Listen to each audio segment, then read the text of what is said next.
علشان نعمل بقى الناجتس مع بعض زي ما انتم شايفين، ونضاعف بقى الكمية.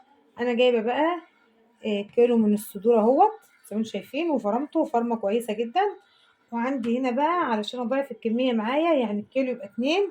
دي عندي بطاطس جبتها وسلقتها زي ما انتم شايفين، وهرستها وهي سخنة علشان تفضل معايا طرية وناعمة كده زي ما انتم شايفين. اول حاجة هنضيف كيس فيجيتار اهوت، او عندك فيجيتار سايب حط منه. تاني حاجة هنحط معلقة كبيرة توم باودر، ومعلقة بصل باودر. توم باودر وبصل باودر كده زي ما انتم شايفين. طبعا بهاريه علشان يطلع معاكي حلو كده.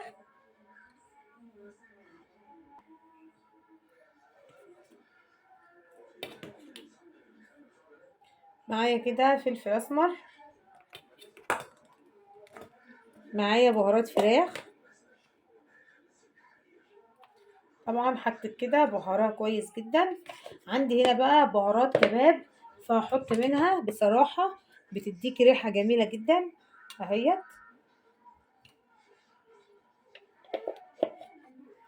عايزه تحطي بابريكا حطي بابريكا، بس انا ما بفضلش احط في الوصفه دي بابريكا، لان ايه بتديكي لون احمر كده، وانا مش عايزه لونها احمر كده زي ما انتم شايفين. هنزل بقى بكميه اللحمه زي ما انتم شايفين اهيت، انا فرماها ناعم جدا علشان تبقى متجانسه معايا.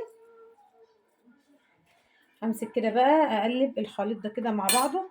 بس اول حاجه هجيب الملح،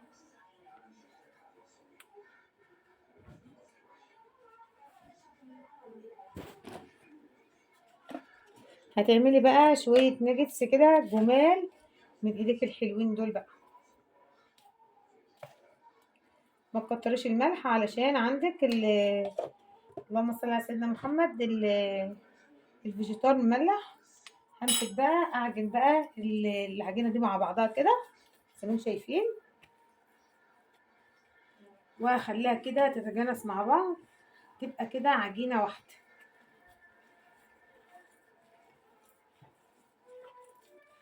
طبعا عايزه تلبسي كلافز البسي، عايزه تعملي بايديكي. طبعا انتي طبعا ايديك في المطبخ على طول وفي الميه على طول، فطبعا ايديك نظيفه، فمش هيجرى حاجه لو عجنتي بايديكي كده.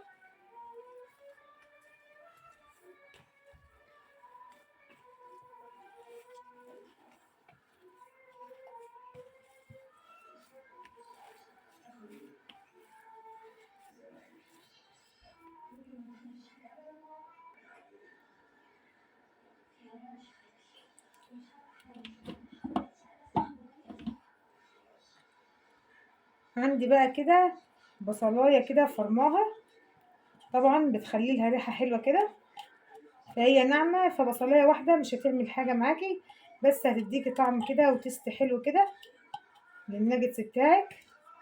طبعا مهما كان الحاجه وهي فريش احسن ما تكون اللي هي المجففه برضو. فبصلايه واحده مش هتعمل حاجه معاكي اهوت، يعني مش هتعمل حاجه في الكميه اللي معايا ديت.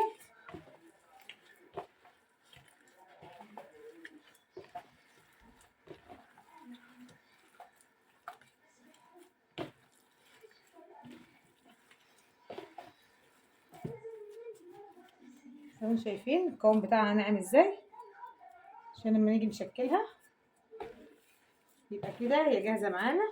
هنشوف هنعمل ايه تاني مع بعض.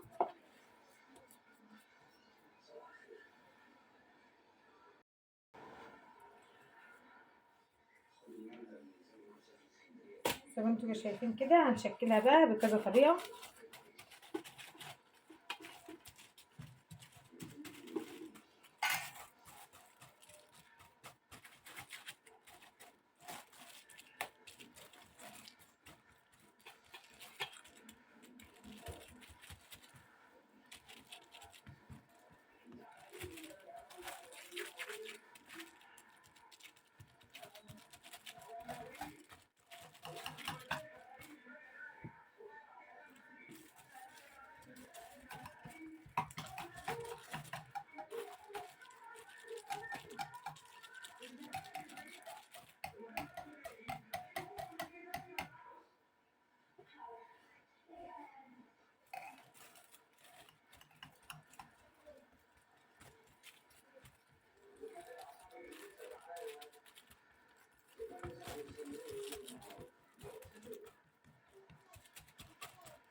خلاص وانتم شايفين كده هدخلها بقى الفريزر، وبعد كده اما نطلعها هنوريها لكم مع بعض.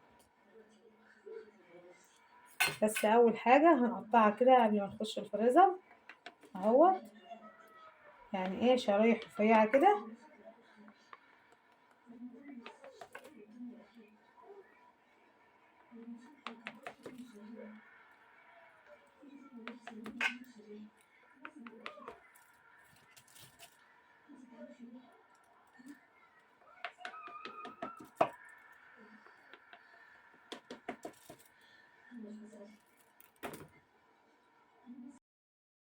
جبت بقى معايا علشان نعمل الخليط اللي هنحط فيه الناجتس. زي ما انتم شايفين جبت بقى كوبايه دقيق واحط لها بقى، هبهرها كده رشه فلفل اسمر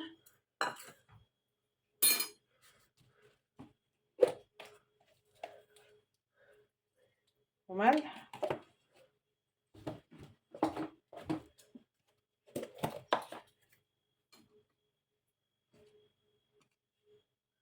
وبهارات فراخ، وهقلبها كده كلها ببعضها كده زي ما انتم شايفين. وانزل عندي كده بقيمه كوبايه كوبايه ونص ميه، طبعا زي ما الخليط يجي معايا. انا اشوف كده القوام بتاعه،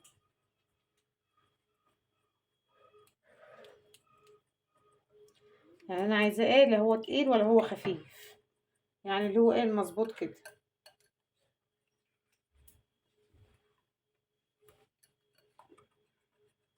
وطبعا انا حاطاه كده في الفريزر متلج، لان لازم ان انت تطلعيه متلج وتحطيه في الوصفه دي متلج علشان تظبط معاكي. انا شايفه كده ان هو كده الخليط كويس معايا اهوت، انا شايفه كده ان هو القوام ده كده كويس.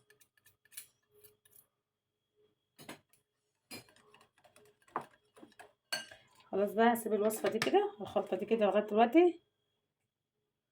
زي ما انتم شايفين اهوت طلعت ده من الفريزر اهي. هستعمل بقى ده كله وهو مفرز كده. وعملت برضو الشكل التاني دوت الصوابع اهوت، هي طالعه معايا من اهيت صوابع كده برضو، وتجدعني كده وتستعمليه وهو متلج قبل ما يفك مني.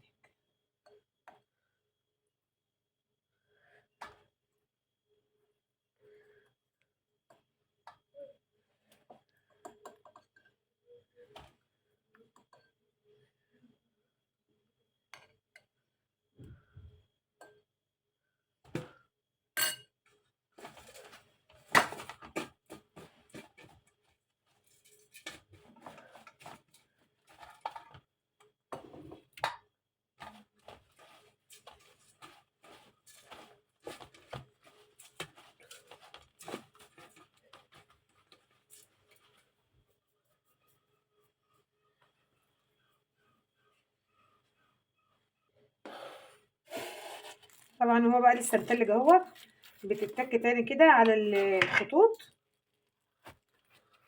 اللي شايفين اهو.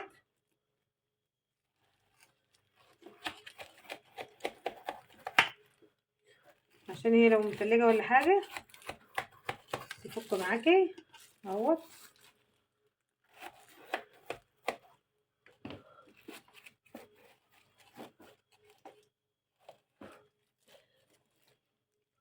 انتوا شايفين اهيت طالعه معايا اهي.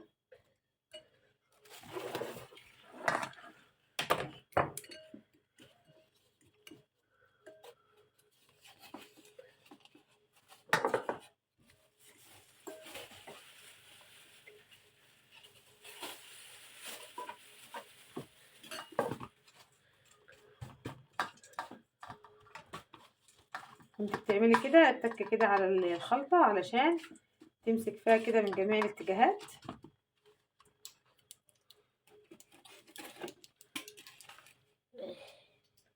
زي ما انتوا شايفين اهيت.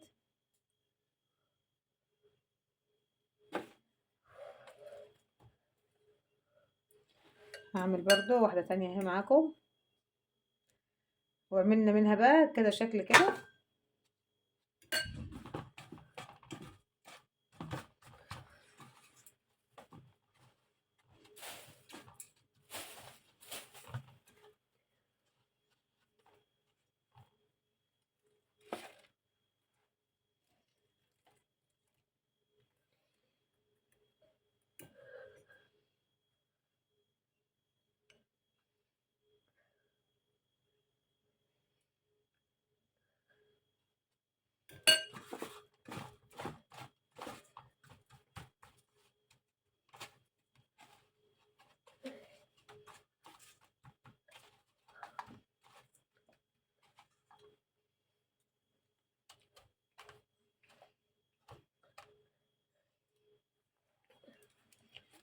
احلى بقى شوية ناجتس ممكن تاكليهم كده.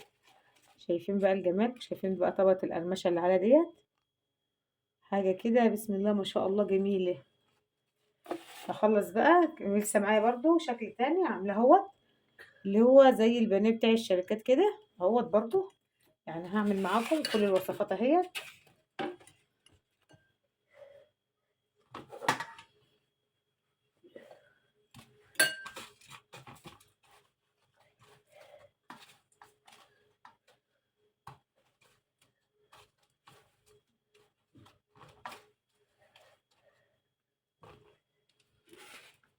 شايفين اهوت.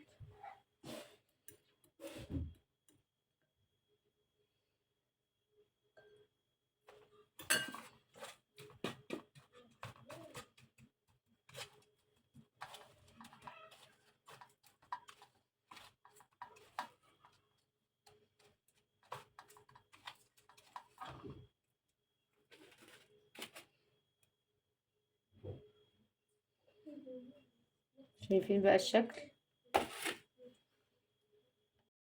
كده بقى زي ما انتم شايفين. خلصت بقى الاشكال كده، شايفين بقى الشكل النهائي. حاجة كده بسم الله ما شاء الله جميلة جدا، وبحاجة بسيطة خالص، وما كلفناش نفسنا